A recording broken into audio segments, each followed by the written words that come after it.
একবার এই কাঁকরোল দিয়ে বাটা মাছের ঝোল বানিয়ে দেখুন, গ্যারান্টি দিচ্ছি ভাত 1 প্লেট থেকে 2 প্লেট হয়ে যাবে।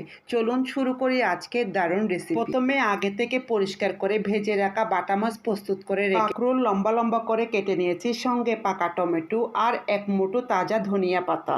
এবার কড়াইতে তেল গরম করে দিয়ে দিলাম পেঁয়াজ রসুন। সুন্দর গ্রান বের হলে একে একে যোগ করলাম লাল মরিচের গুঁড়া, হলুদের গুঁড়া, জিরে ধনিয়ার গুঁড়া, মশলা ভালোভাবে কষিয়ে নিই। এখন কাঁকরোল দিয়ে ধীরে ধীরে মশলার সঙ্গে কষিয়ে নিচ্ছি, যাতে প্রতিটি টুকরা মশলার স্বাদ ভালোভাবে টেনে নেয়। এরপর ঝোলের জন্য পরিমাণ মতো পানি দিয়ে ফুটতে দিলাম।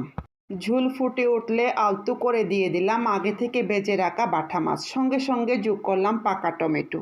কয়েক মিনিট রান্না হলেই পুরো ঘর ভরে যাবে অসাধারণ গ্রানে। সব শেষে ছড়িয়ে দিলাম 1 মুঠো ধনিয়া পাতা। ব্যাস তৈরি হয়ে গেল কাঁকরোল দিয়ে মজাদার বাটা মাছের ঝোল।